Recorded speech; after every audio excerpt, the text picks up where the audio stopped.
Now here's the main signpost, which will guide you to Bannow Church and Bannow Island Beach. And just to the right of it, you don't see many of these days. Someone has left an honesty box with eggs. They must be lovely eggs because they've all gone. So if you're passing by and you see a few eggs, buy a few.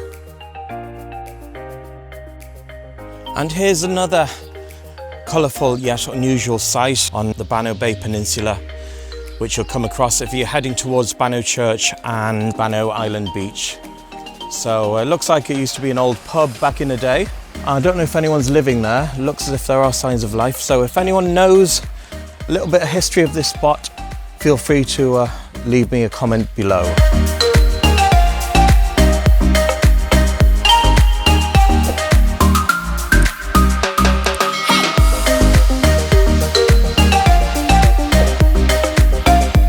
And we've now reached Cullenstown Beach.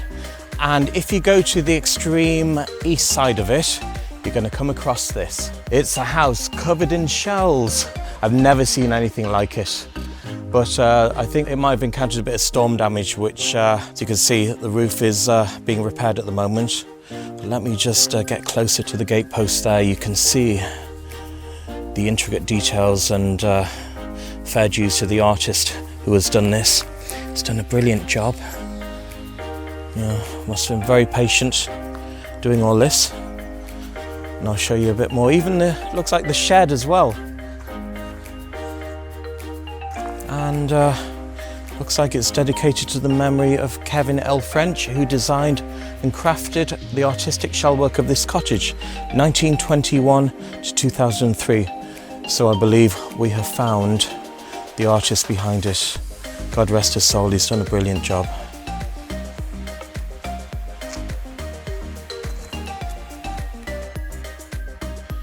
And even looking back at the side of the house and behind, it still continues. I'm really in awe at this. And we're going back to the front of it now. And even the garden at the front, the post is covered in shells too.